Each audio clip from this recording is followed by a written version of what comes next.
Hi there, my name is Deanna and I teach classes and online courses for Lightworkers. A Lightworker is basically just somebody who has an awareness that they are a divine being in a body, right? So they know they're not a body with a soul, they're a soul with a body. But a Lightworker also chooses to consciously express their divinity in the way they live their life. Okay, both metaphysically and physically, they are conscious co-creators. Now, when I was a kid, I was very interested in metaphysics. I was fascinated with the ideas of people having psychic abilities and being able to move things telepathically with their mind. But I tried these things and I wasn't capable of doing anything with them, right? I was just continued to be fascinated with them. I even tried to get my deceased grandfather to talk to me because I thought, well, if he's my grandfather, he should want to do this so I could have this great supernatural experience. But it never worked out for me. I even believed as a kid that somehow dreams were really important. I didn't know why, I couldn't put my finger on it, but there was something different about dreams that I felt that we should pay attention to. Now, as a kid, I didn't have access to learning about any of these things at all. But as a young adult, luckily, the New Age movement really gained momentum here where I live in Southern California. And I got to meet these really interesting people who were doing the things I wanted to be doing. Right? I met shaman and psychics and mediums and channelers. I met people who could see the aura and see spirit guides and angels and even deceased loved ones. Okay, I got to meet all these amazing people and I wanted to have this experience myself so badly. But it was a little bit frustrating because I had wanted this for so long, right? For years now. At this point, several years I had wanted this. But other people would be like, oh, I just heard what it means to astral travel. And so I went home and took a nap and I astral traveled. They would just do these things right away without having to try at all, right? They were natural and I felt I wasn't a natural. So I was frustrated, but luckily with this movement came classes to teach people like me. So I took the seminars, the workshops, the classes, all designed to help people develop their psychic abilities. And when those did not work out very well, I went and saw a string of psychics. I'd go to a psychic fair, right, and visit 5 psychics. They would all tell me, oh, you're so psychic. You should get a past life regression to clear those blocks or get an energy healing session to clear those blocks. So I would do that, and I still was not having any luck. Even my tarot cards were not working for me. But I was collecting the tools, right? Because tools help. That's what I thought. I'd already been collecting crystals for a really long time. So I started collecting pendulums and oracle decks. It was about this time angel cards were getting really popular. And so there were a lot of oracle decks out there to buy if you couldn't work with tarot cards, right? I had rune stones and I had OM sticks. I also had some dowsing rods. I regularly blessed my home with my sage bundle and burned a white candle, or sometimes a purple candle. But I just kept searching and searching because none of these things were changing me, right? I kept looking out there and buying one more thing, taking one more class, buying one more tool, right? Going on one more retreat. But nothing wasn't happening.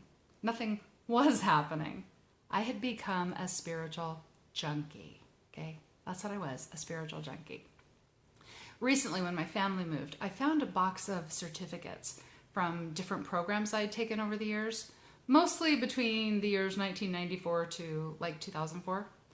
And I looked through all these classes I had taken and workshops and all these things I had received these certificates in, and most of them I couldn't remember even taking. Even only under the category of energy healing, I have like 15 certificates in different types of energy healing. 8 of them are in different kinds of Reiki, right? So that's just a lot of energy healing, right? But see, I was constantly looking for something out there that would just take over, okay, and just change me, do what I needed to have done, right? Just do whatever it had to be done. So one day I'm at the psychic fair because, Lightworkers love psychic fairs. And I met this young man and he was a psychic and I complimented his crystal because he was wearing one, right?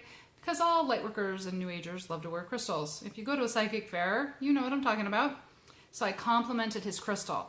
And he said, okay, like this, I'm serious. He says, oh, my psychic, yeah, he had long hair. He did. So he goes, oh yeah, like my psychic was telling me I need to wear more crystals. And this morning, my spirit guide told me I needed to get up and wear my crystal. And so, my spirit guide even told me the clothes to wear today.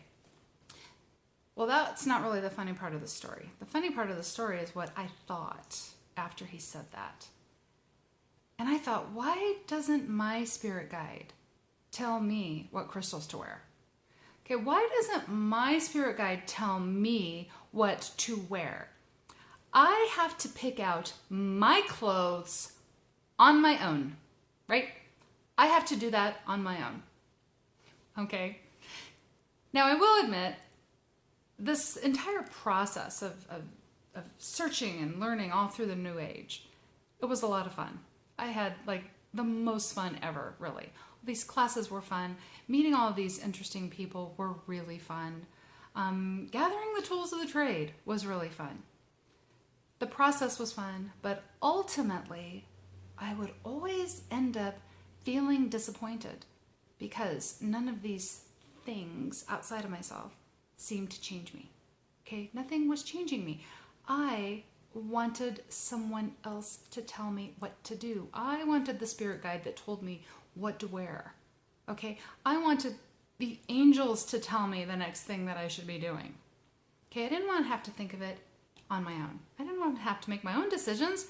I wanted a being of light to make my decisions for me. And of course, about that time, I went through a really difficult time in my life, right? And there's just nothing like an existential crisis to make you ask different questions and help you get committed to actually making changes in your life instead of just talking about them, right? So I was going through this existential crisis that seemed to last many years, and I read another book, and it was the Discover the Power Within You by Eric Butterworth. And he's a New Thought writer. And I was really, really inspired by something he said in his book. It was in the context of students who remained students. He called them being overread and underdone. Okay, and this is when we just keep gathering knowledge, gathering facts, but we don't put anything into action. Okay, we're overread and we're underdone. We're just a fact gatherer. That's all we are.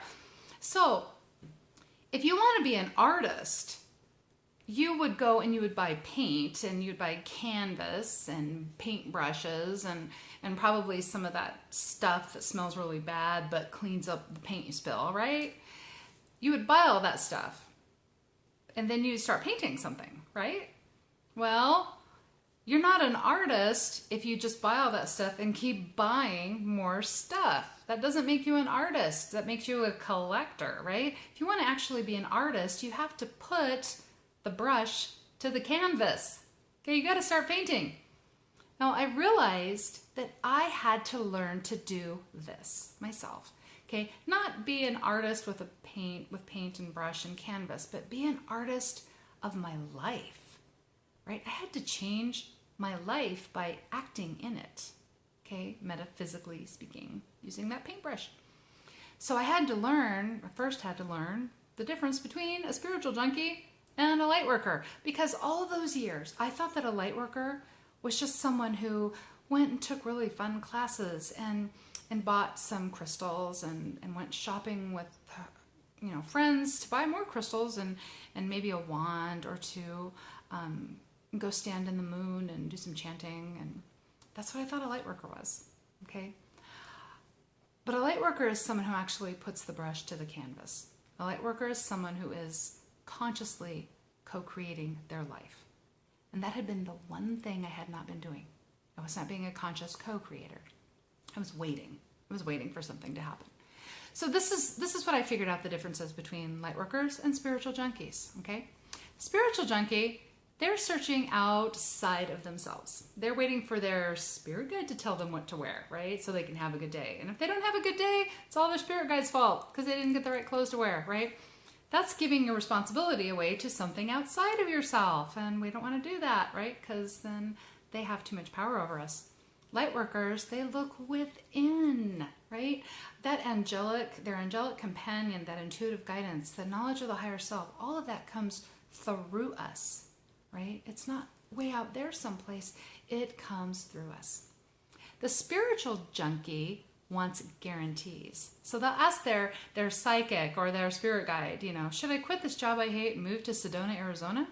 Well, they'll only do that if they get the promises of, yes, if you quit your job you hate and you move to Sedona, Arizona, you'll live to be 140 years old and you'll be perfectly healthy the whole time with great relationships and lots of money. Right? That's what the spiritual junkie wants, the guarantees and the promises that everything's going to be okay. Well, life can be kind of hard sometimes, right? A light worker can get through those hard times, right? We don't need the guarantees that those hard times won't be there because they're always going to be there. We just need to know how to move through them. So a light worker acts on the guidance that they receive, even when it feels kind of scary. Now, I'm not talking scary like a dinosaur chasing you, but I'm talking scary in that it feels different. Because when you step out of the comfort zone, you're stepping into a different energy. It's a brand new energy. So it's going to feel different. It's going to be a little uncomfortable, okay? See, light workers will go ahead and do that.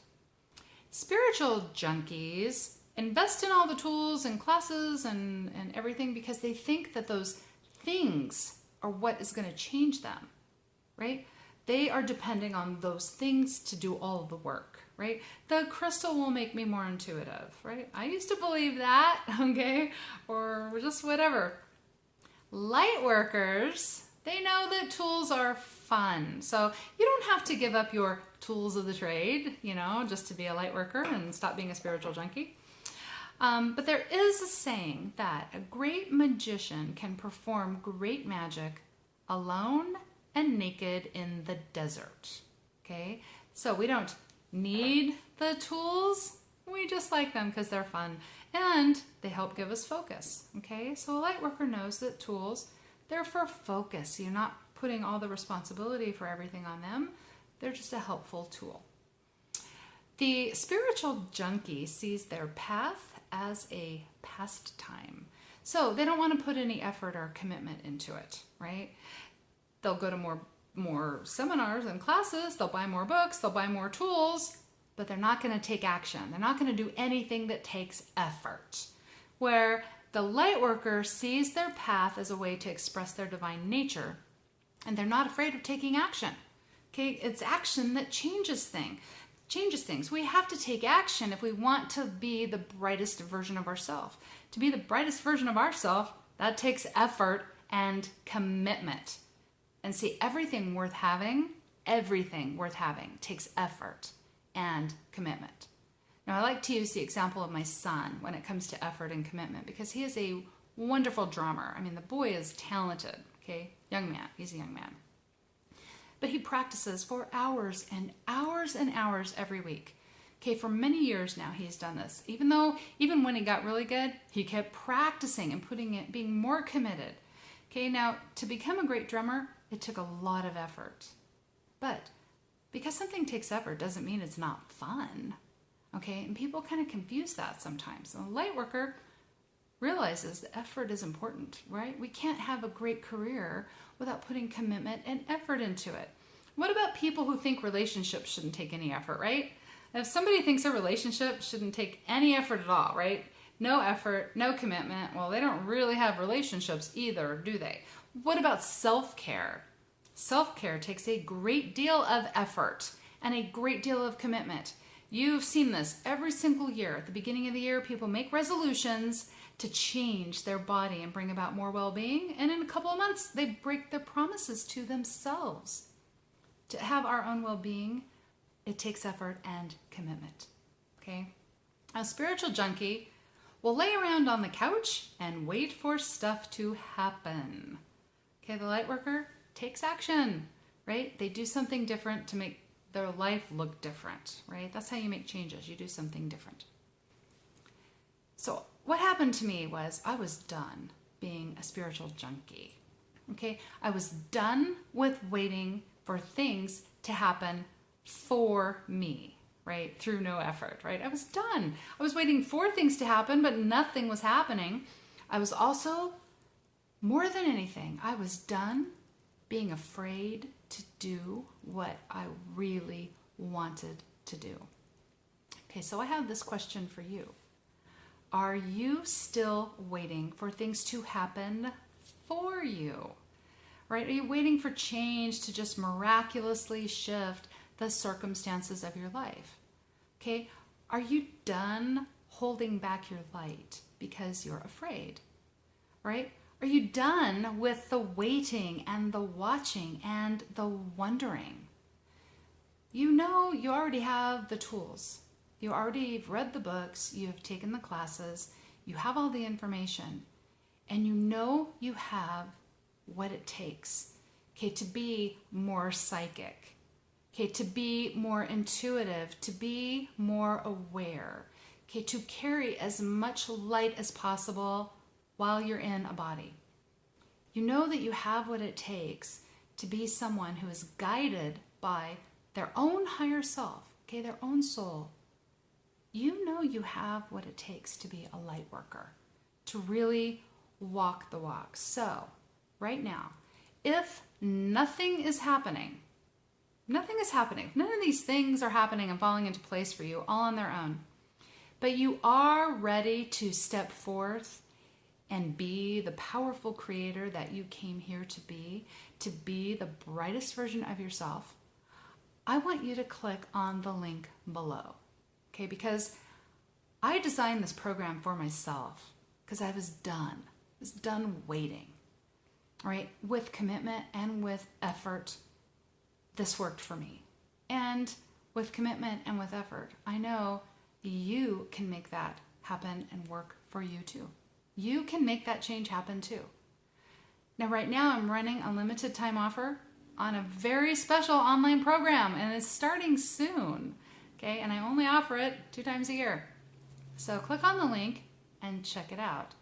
And then, well, let's get started. I'll see you soon.